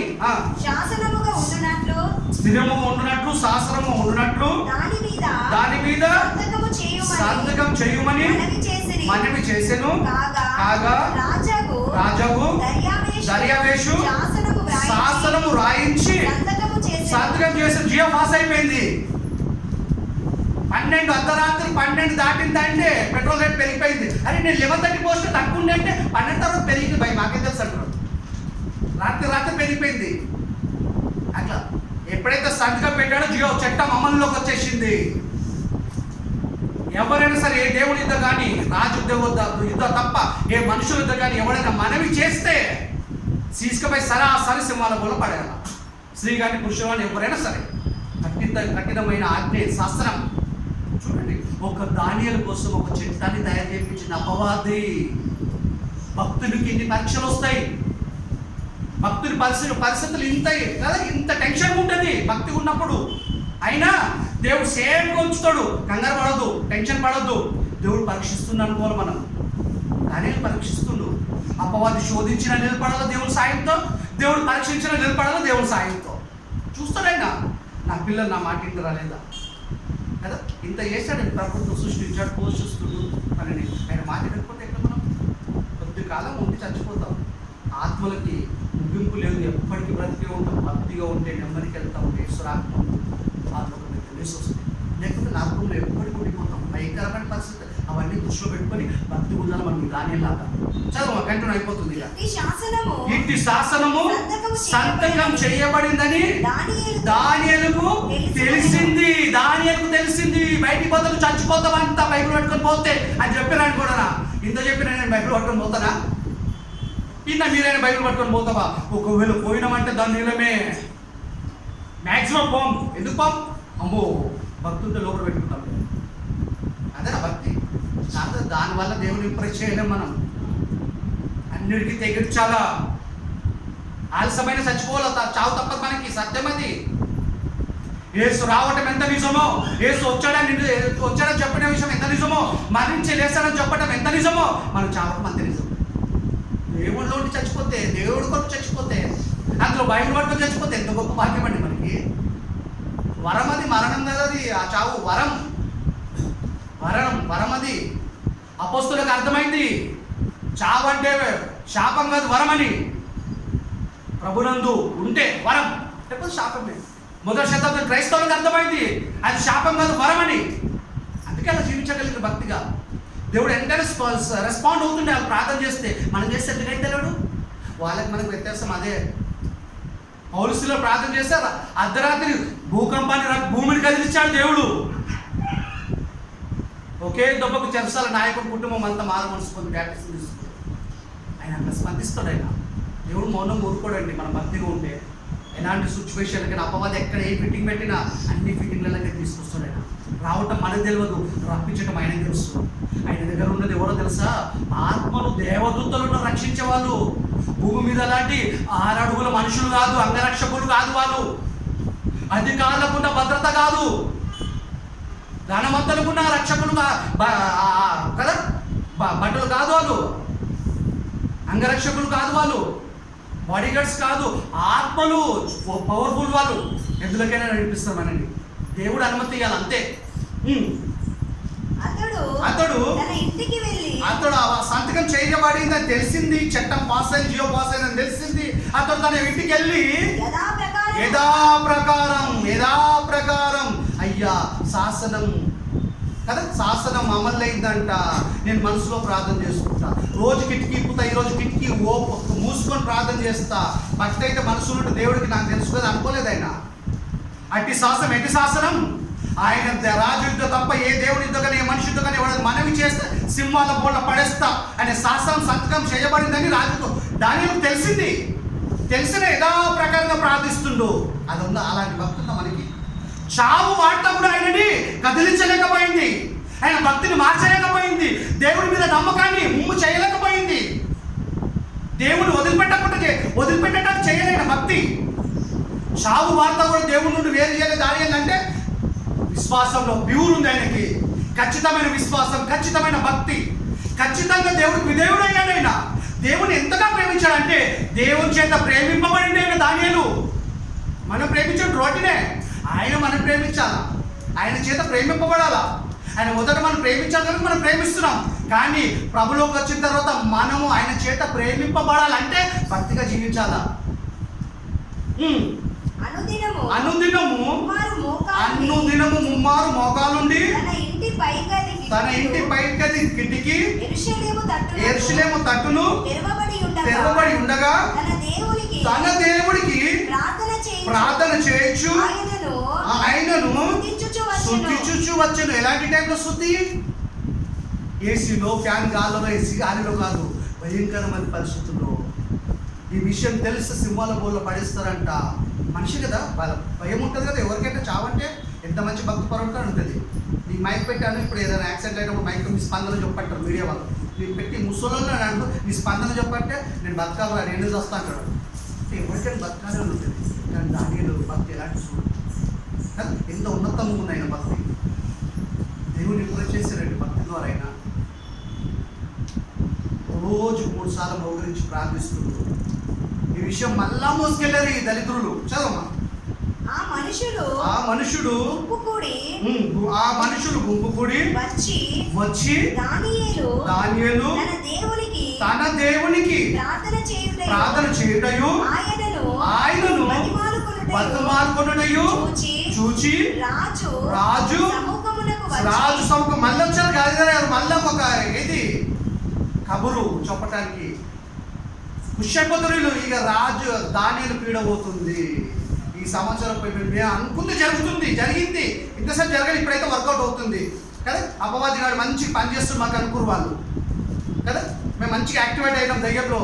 మా ప్లాన్ అంతా, మా మాస్టర్ ప్లాన్ అంతా సక్సెస్ అయిపోయింది. మా స్కెచ్ చేసినాం కనుక దాని ఫినిష్ అనుకున్నారు వాళ్ళు. దేవుడే ఇలా స్కెచ్ చేస్తే ఎవరు వేసినా ఏం కాదు. శాసన విషయం బట్టి రాజా 30 దినముల వరకు నీకు తప్ప మరి ఏ దేవుడికైనాను మానవునికైనాను ఎవడును ప్రార్థన చేయకూడదని ఎవడైనా చేసిన వాడు సింహముల గుహలో పడదోయబడునని నువ్వు ఆజ్ఞ ఇయ్యలేదా? మళ్ళీ జ్ఞాపకం చేస్తున్నానికి సరాసరిపోయి దానియేలు సమాచారం చెప్పట్లేదు వాళ్ళు. ఎందుకంటే దానియేలు మీద మంచి అభిప్రాయం ఉంది రాజుకు. నువ్వు ఆజ్ఞ ఇయ్యలేదా? అప్పుడు ఏమంటాడు? ఇచ్చిన అంటాడు అని మనవి చేయగా రాజు మాదీయుల యొక్కయు పారసీకుల యొక్కయు పద్ధతి ప్రకారం ఈ సంగతి స్థిరము, ఎవరును దాన్ని రద్దుపరచాలి. ఇంక్లూడింగ్ రాజు కూడా సంతకం పెట్టిన రాజు కూడా రద్దుపరచజాలుడు. ఆయన కూడా తలొచ్చాల్సింది ఆ చట్టానికి. అంటే దానియేలు ఎస్కేప్ అయ్యే ఛాన్సే లేదుగా. మరణ శిక్షణ ఆయనకి. ఇప్పుడు దానిలో ఒకే ఒక ఆయన కాపాడగలుగుతాడు, సృష్టికర్త అయిన దేవుడు మాత్రమే. ఎవ్వరు కాపాడలేడు. దానియేలు మంచివాడు, అందరు ప్రజలందరూ తెలుసు, రాజు కూడా తెలుసు, అధికారంలో ఉన్న రాజు కూడా కాపాడలేడు ఆయనకి. చూడు దయ్యం ఎలాంటి ఫిట్టింగ్, ఎలాంటి ముళ్ళు పెట్టింది. ఇంత క్రిటికల్ పరిస్థితుల్లో కూడా దానియేలు మనసు ఎలా ఉండి ఉంటుంది? దేవుడు ఇంప్రెస్ చేశారు కనుక దేవుడు భద్రతతో సురక్షితం ఉంటాడు ఆయన. అందుకు వారు చెరపట్టబడిన యూదులలో నుండిన ఆ దానియేలు నిన్నే గాని నీవు పుట్టించిన శాసనమునే గాని లక్ష్య పెట్టక అనుదినము ముమ్మారు ప్రార్థన చేయించు వచ్చుచున్నారండి. అనుదిన ప్రార్థన చేస్తున్నారు అని చెప్పేసి ఇన్ఫర్మేషన్ అందిస్తారు. దానియేలుకి ఏం పోయి దానియేలు ఏమంటే ఎక్కడ నొక్కల పిన్న అక్కడ నొక్కల రాజు దగ్గరికి పోయారు. దానియేలుకు తెలిస్తే దానియేలు డైరెక్ట్ అటాక్ చేస్తారు. వీళ్ళు అక్కడ అన్ని చేస్తూ అపోవద్దు అట్లా చేస్తారు. డైరెక్ట్ కనపడతాడా? నీ దారిలో నా దారిలో పెడతాడు వాడు మనకి ఫిట్టింగ్ అయిపోయాయి. రాజు ఈ మాట విని బహుగా వ్యాకులపడి దానియేలును రక్షింపవలెనని తన మనసు దృఢం చేసుకున్నాడు. తన మనసు దృఢం చేసుకుంటూ దానియేలు ఎట్లా రక్షించాలి, మంచివాడు కదా. వీళ్ళందరూ కలిసి ఓర్వక ఆయన మీద ఆయన గురించి ఒక చట్టాన్ని చేయించారు కదా. ఇప్పుడు సింహాల పోల పడాలి ఒక మంచి భక్తిపరుని అని ఈయన టెన్షన్ పడకుండా ఆయన ఎట్లయినా రక్షించాలని తన మనసు దృఢపరుచుకుంటున్నాడు రాజు. అంటే రాజు దానియేలు గురించి ఆలోచించేంత గొప్పవాడు దానియేలు. అంటే అవునండి, ఎంత గొప్పవాడు, భక్తిపరుడు. ఒక ప్రాంతాన్ని ఒక దేశాన్ని పరిపాలిస్తున్న రాజు ఆలోచిస్తుడు దానియేలు కోసం. దేవుడి ఆలోచన ఉంది. ఒక మనిషి కూడా ఆలోచిస్తుడు దానియేలు కోసం. అంటే అంత భక్తిపరుడు. దేవుడి యందు భయభక్తులు కలిగి ఉంటే రాజులు కూడా మన గురించి ఆలోచించేటట్టు చేస్తాడు దేవుడు. సూర్యుడు అస్తమించు వాడకు అతన్ని విడిపింపవలెనని విడిపించుటకు ప్రయత్నం చేశాడు. అంటే ఇదంతా రాత్రి జరుగుతుంది. సూర్యుడు ఉదయించే లోపం ఆయన విడిపించాలని ప్రయత్నం చేస్తున్నాడు. రాజు ప్రయత్నం చేస్తున్నాడు. శాసనం రాసిన ఆయన ప్రయత్నం చేస్తున్నాడు. ఎందుకంటే ఆయన నేరస్తుడు కాదు దానియేలు. మంచివాడు, మంచి భక్తిపరుడు, యథార్థవంతుడు, అతి శ్రేష్టమైన బుద్ధి గలవాడు, ఏ తప్పు నేరం చేసినవాడు కాదు. వీళ్ళందరూ కలిసి చేశాను రాజుకు అర్థమైపోయింది. ఆ మనుషులు ఈ సంగతి మళ్ళీ తెలిసిపోయింది. అమ్మ ఎట్లయినా రాజుని ఎస్కేప్ చేసేటట్టున్నాడు రాజు అని చెప్పి మళ్ళీ పోయాడు రాజు దగ్గరికి. రాజు సన్నిధికి సందడిగా కూడి వచ్చి రాజు స్థిరపరిచిన ఏ శాసనము గాని తీర్మానము గాని ఎవడును రద్దుపరచజాలడు. ఇది మాదీయులకయు పారసీయులకయు ఇది అని తమరు తెలుసుకోవాలని మళ్ళీ ఆయననే జ్ఞాపకం చేస్తున్నారు. ఆయనకి జాగ్రత్త రాజు అని డైరెక్ట్గా చెప్తున్నారు. నువ్వే చట్టం చేశావు, నువ్వు వేరే ప్రయత్నం చేస్తున్నావు, మాకు అర్థమైపోయింది అన్నట్టు. అంతట రాజు ఆజ్ఞ ఇయ్యగా బండ్రోతులు దానియేలును పట్టుకొని పోయి సింహం గుహలో పరదోసిరి. అయిపోయింది. మరో 2 నిమిషాలు ఒక్కబట్టండి. పరదోసిరి ఫినిష్. అలంతా ఏమనుకో పీడ పోయింది. ఇంకా మన నచ్చిన పోతే అదే అనుకుంటాం కదా. మనం ప్రభులో లేనప్పుడు అనుకుంటాం. అనుకోవద్దు. మనం శత్రువు పడితే కూడా నవ్వద్దు. మనం దేవుడు పెంచుకోవడం మనవి కదా. అయిపోయి దానియేలు సింహాలు బోల్ చేసినామంటే దానియేలు ఫినిష్. దానియేలుకి మరణ శిక్ష విధించబడింది. సింహాలు చంపేసినాయని అనుకున్నారు ప్రజలందరూ, అనుకున్నారు, రాజు కూడా అనుకున్నాడు కదా. మనుషులు అందరూ అనుకున్నట్టు చేయడు. దేవుడి సిస్టమ్ అంతా వేరే ఉంటుంది. దేవుడి ప్రాసెస్ అంటే వేరే ఉంటుంది. అపవాది ఎలా ప్రయత్నం చేసిందంటే మనుషుల ద్వారా డైరెక్ట్ రాకపోయినా రాజు ద్వారా, మనుషుల ద్వారా, రాజు చెప్పి రాజు చట్టాన్ని చేసి చివరికి కదా దానియేలు సింహాల బోల్ వేసేంత వరకు అపవాది వదిలిపెట్టలేదు. 100% ప్రయత్నం చేసిన వాడు, కానీ సక్సెస్ అయ్యింది కాలేదు. దానియేలే సక్సెస్ అయ్యాడు దేవుడి సహాయంతో. చూడండి మాట్లాడు చదవమ్మా. పడదోయగా రాజు నీవు అనుదినము ఆదివారం శనివారం అంటలే పాత మందల అనుదినము సేవించాలా దేవుని, అనుదినము ఆరాధించాలా. నోటి మాటలతో మన ప్రవర్తనతో భక్తిగా జీవించడం కూడా దేవుని ఆరాధించడం. నీ దేవుడే నిన్ను రక్షించునని దానియేలుతో చెప్పాడు, నువ్వు సింహ బోల పడేసి అన్నాడు. అయ్యా నువ్వు అనుదినం నువ్వు సేవిస్తూ దేవుడు నేను రక్షిస్తాడు. నా చేతులు కూడా ఏం లేదు, నేను నరమాత్రుడి నిమిత్తం మాత్రం నేను కూడా ఏం చేయలేదు. అర్థమైతే కదా, మనసు ఉంది నేను కాపాడాలని. ఏం లేదు, ఛాన్స్ లేదాడా. సింహాల బోళ్ళు వేయొద్దు అనుకున్నా, ఏపించారు వాళ్ళు, శాసనం చేస్తారు కదా. నేను కూడా రద్దు చేయలేను అది. ఇక నేను ఒక్కైనా కాపాడాలా, దిక్కులేని దేవుడు దిక్కన్నట్టు ఇక దేవుడే. ఆ విషయం దానికి ముందే తెలుసు, దేవుడు దిక్కు నాకు అని. అందుకే భక్తి కలం జీవించుడు. అలా లేకపోతే దేవుడే నాకు దిక్కు అనుకోకపోయి ఉంటే, ఆ శాస్త్రం సంతకం చేయబడేది తెలిస్తే ప్రార్థన చేస్తే మానేసేవాడు. మనమైతే మానేస్తుండే, లేకపోతే కిక్కి వైపు పారలేకపోతుంది, వేరే సెట్ చేస్తుండే. వారు ఒక రాయి తీసుకొని వచ్చి ఆ గృహ ద్వారమున వచ్చి వేసి దానిని మూసిరి. మరియు దానియేలును గురించి రాజు యొక్క తీర్మానము మారునేమో. సింహాలు పోలేస్తే సింహాలు వచ్చాయి. ఒకవేళ వేస్తే, ఒకవేళ మళ్ళా రాజు వచ్చే తీర్మానం మరి ఎవరైనా పంపి సైనికులు మళ్ళా అలాగే తీపిస్తాడో ఏమో డౌట్ వచ్చింది వీళ్ళకి. చూడు అపవాది ఎన్ని ట్రిక్కులు పెడుతుంది. ఒక మనిషిని, ఒక భక్తిపరుడిని చంపటానికి అపవాది మ్యాక్సిమం ప్రయత్నించింది. కనపడకుండానే మన విషయంలో కూడా చేస్తాం. మన ఎన్నికలు ఎంతో దాడి జరుగుతుంది, దేవుడు మనకు కాపాడుతున్నాడు, మనకు అర్థమైతలేదు. ఇంకా రాజుముద్రను అతని అధికారము 2 సీళ్ళు అయ్యాలి. ఇప్పుడు రాజు సీలు ఉండాలా, అధికారుల సీలు ఉండాలా కదా. బ్యాంక్లో 2 లాకర్లు ఉంటాయి, కస్టమర్ ఉంటాయి, బ్యాంకులో ఉంటాయి. 2 లాకర్లు పెడితే ఓపెన్ అవుతుంది. అది ఏ ఒక్కడు పోయినా తెలియకుండా ఓపెన్ కాదు అది. వీడు ఇంత భద్రత పెడితే దయ్యం అక్కడ అంత భద్రత పెట్టింది. దాన్ని వెళ్ళి సింహాల కొట్టేసి వదిలిపెట్టే. ఒకవేళ రాజు తీర్మానం మారి మళ్ళా బయటకు తీసుకోడు వేయొద్దు.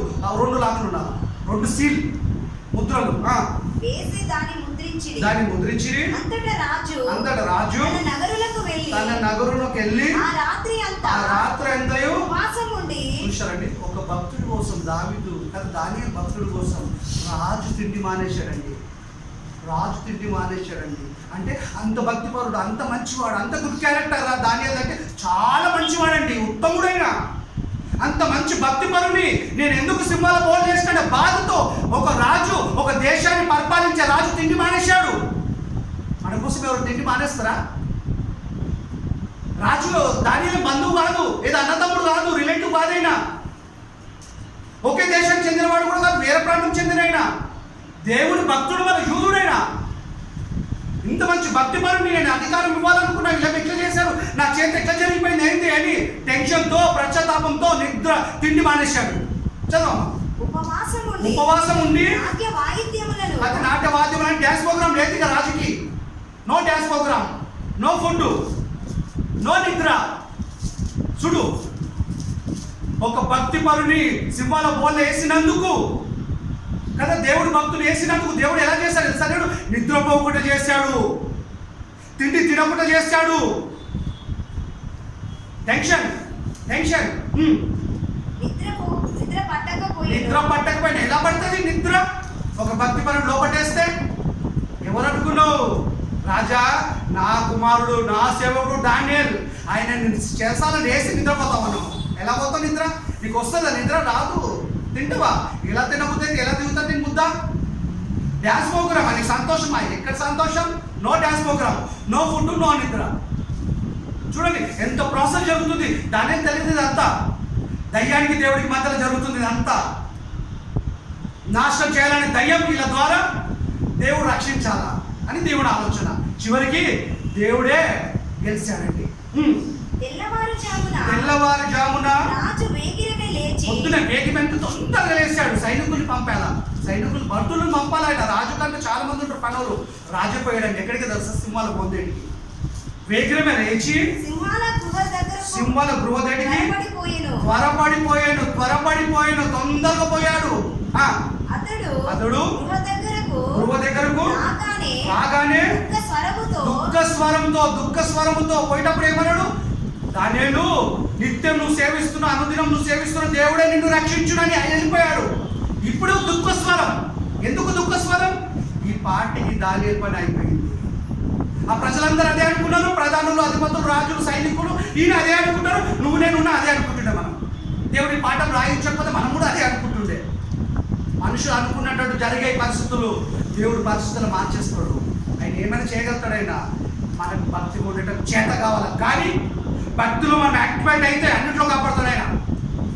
ఆయన తీసుకుపోయేదాకా మనం, ఆయన చంపేదాకా చావు మనం. నేను జాండీస్ చంపదు, వైరల్ జ్వరాలు చంపవు, నేను కరోనా చంపదు, ఏ జ్వరాలు వచ్చినా ఏ తెగులు వచ్చినా చావవు. ఎందుకో తెలుసా? ఆయన భక్తిగా, ఆయన ఎందుకు భయభక్తులు కలిగి ఉన్నావు కనుక ఆయన ఉంచాలనుకున్నంత కాలం ఉంటావు నువ్వు, అయినా నేనైనా. లేకపోతే పోతాం, భద్రత ఉండదు ఇక మనకి. దానియేలును పిలిచి దుఃఖ స్వరంలో దానియేలు పిలుస్తున్నాడు. దానియేలు జీవము గల దేవుని సేవకుడా. జీవం గల దేవుడు నేను జీవం ఉంచాడా? ఉంచుతాడైనా ఉంచాడు. దానియేలు నిత్యము నీవు సేవించుచున్నా నీ దేవుడు నిన్ను రక్షింపగలిగిన ప్రశ్న క్వశ్చన్ ఇస్తున్నాడు. ప్రశ్న రక్షింపగలిగిన దానియేలు కనపడతాడు. నీకు సింహాల బోల దగ్గర ఉన్నాడు. డానియేలు పని అయిపోయింది అనుకున్నాడు. ఈయనప్పుడు రాజు కాలేదు, పరిశుద్ధ తారుమారు అయిపోయినాయి అని అతన్ని అడిగాను. అందుకు దానియేలు రాజు చిరకాలము జీవించుగాక, నా సంగతి నీకు తెలుసు కూడా, సింహాల బోన్ ఎక్లేషన్ రాజా అని అన్నాడా? అనలేదు. భక్తిపరుడు ఉండే స్వభావం అది. నా గురించి నీకు తెలుసు కదా రాజు, నన్ను ఎందుకు వేస్తావు అన్నాడా? అల్లే. దేవుడికి తెలియకుండా ఏం జరగదు అనుకున్నాడు ఆయన. మనం కూడా అలానే అనుకోవాలా. నేను నా దేవుని దృష్టికి దోషిగా ఉండొద్దు. మనం నిర్దోషిగా కనబడితే కనుక ఆయన తన దూతను పంపించి సింహములు నాకు ఏ హాని చెయ్యకుండా వాటి నోరు మూయించెను. యెహోవా భయభక్తుల చుట్టూ ఆయన దూత కావలి నుండి రక్షించును. నెరవేరింది అక్కడ. ఎందుకు? ఆయన దృష్టికి నేను నిర్దోషిగా ఉంటిని, వాక్య ప్రకారంగా జీవించితిని. చావు వార్త ఇన్నా నేను పట్టించుకోలేదు. దేవుని ఎక్కువగా ప్రేమించిన నిర్దోషిని నేను. అందుకే నేను కాపాడండి. ఎలా కాపాడండి? ఆయన రావాల్సిన అవసరం ఏముందండి? దేవదూతలను పంపిస్తే సింహాల నోరు మూసేసినాయి. జాగ్రత్త దానియేలు దేవుని సేవకుడు. నోరు మూసేసుకునేవి, మృగాలు నోరు మూసేసినాయి వచ్చి సేఫ్గా ఉన్నాడు. దానియేలు రాజుకు చాలా ఆనందం కలిగిందండి. నిజంగా క్లైమాక్స్ ఎంత బాగుంది చూడండి. చదవమా. రాజా నీ దృష్టికి నేను నేరము చేసిన వాడను కాదు కదా. దేవుడి దృష్టికి అయితే నిర్దోషిని నేను. నీ దృష్టికి ఒకవేళ నేరం ఇట్లా ఏమైనా చేశాను, నేను నేరం చేసిన వాడిని కాదు కదా. నేను రాజు ఇందుని గురించి అతి సంతోషభరితుడై ఎంత దుఃఖపడ్డాడో ఇంట్లో రాజగృహంలో కదా. ఆయన ప్యాలెస్ లో ఎంత బాధపడ్డాడో అంత ఆనందిస్తాడు. ఇప్పుడు ఏంటని దానియేలు చచ్చిపోయాడు అనుకున్నాడు, దాని విషయం తప్పు చేసినాడు, ఎంతో బాధపడ్డాడు. నిద్ర మానేశాడు, తిండి మానేశాడు, డ్యాన్స్ మానేశాడు, ప్రోగ్రామ్ అన్ని మానేశాడు. ఇప్పుడు ఏమంటాడు? అతి సంతోషభరితుడై ఆనందిస్తుడు. దేని బట్టి? అమ్మ సేవకుడు బతికే ఉన్నాడు. దేవుడు ఒరిజినల్ దేవుడు, ఆయన కాపాడాడు. ఈయన భక్తి ఒరిజినలే. దానియేలును గుహలో నుండి పైకి తీయుడని ఆజ్ఞ ఇయ్యగా, పైకి తీయనని దాని అర్థమైంది లోతుకుందనమాట అది కదా. పైకి దింపురు అంటే లేడు, కిందకి పైకి తీయండి అంటే లోతుకుంది, తప్పించుకోకుంటే తిరిగి ఎక్కి రాకుండా అలాంటి గువ్వలు ఇస్తారు. బంద్రోతులు దానియేలును బయటికి తీసి, దానియేలంతా దాన్ని రాలేడు. ఏదో ప్రాసెస్ ఉంది బయటికి రావడానికి. అతడు తన దేవుని యందు భక్తి గలవాడైనందున అతనికి ఏ హాని కలగలేదు. ప్రజలంతా ఒకటైనా అపవాది ఎంత మాయ చేసినా ఏ హాని కలగలేదు ఆయనకి. భక్తిపరమంతా మనకు కూడా ఏ హాని కలగదు. మనం కూడా నిర్దోషులుగా ఉంటే దేవుడికి సాధ్యమే కదా మనం కాపాడటం. భక్తి ఉన్నట్టు మనకు సాధ్యం కావాలా. సాధ్యమైతే మనసు పెడితే చదువు మంచి వరకు అయిపోయింది. నువ్వు రెడీగా ఉండే ఆఫ్ చేసినట్టు. రాజు ఆజ్ఞ ఇయ్యగా దానియేలు మీద నింద మోపిన ఆ మనుషులు ఎంతమంది అయితే నింద మోపారు, ఆ మనుషులను వారు తోలుకొని వచ్చి సింహంల గువ్వలో పడదోసిరి వారిని వారి కుమారులు ఫ్యామిలీ ప్యాక్ అనమాట. ఇది సింబల్ ఆటంతో ఇప్పుడు బాగా మామూలు ఫుడ్ కాదు. ఇప్పుడు అల్పాహారం పెట్ట కుదరదు, ఫుల్ మీల్స్ పెట్టాలా. ఫ్యామిలీ ప్యాక్ కావాలి ఇప్పుడు వాటికి. వారి పిల్లలను, వారి కుమారులను, వారి భార్యలను పారదోసిరి వారు భృవ అడుగు భాగమునకు రాకమునిపే సింహముల పాలైరి. సింహములు వారి ఎముకలను సైతము పగలగొరికి పొడి చేసేను. అంటే చాలా ఆకలితో ఉండేవి, ఫుల్ రేజ్ అయిపోయి ఆకలి వాటికి. అడుగు కూడా చేయలేదు, ఇంకే ఎగిరి అందుకున్నాయి ఆ బాడీలని. ఫుల్ మెల్స్ ఇప్పుడు ఫ్యామిలీ ప్యాక్ పడ్డది, అందరు ఎముకలు సైతం తినేసినాయి. దానియాలు మాత్రం ముట్టుకోలేదు. కేవలం భక్తికున్న శక్తి అది. దేవునితో సంబంధం ఉంటే నిర్దోషులుగా ఉంటాం మనము కదా. కనపడిన దేవుడు ఏంటంటే భయభక్తులు ఉన్నాడు, కనపడిన దేవుడు ఏందో మనం కూడా భయభక్తులు ఉండాలి. దానియాలు దేవుడికి కనిపించుడు, మనం కూడా దానియాలు దేవుడు చూశాడు, మనం కూడా దేవుడు చూస్తుండు. దేవుడు మనం కనపడలే, దానియాలు కూడా కనపడలే. కనపడిన దేవుడు ఏందో ఆయన భక్తిగా ఉన్నాడు, మనం భక్తిగా ఉంటాం. మనం చూస్తుండు, దానియాలు చూస్తాడు. చూస్తున్న దేవుడు ఖచ్చితంగా మనం కాపాడతాడు. ఈ వాక్యం దేవుడు దీవించుగాక. మీ అందరికీ వందనాలు.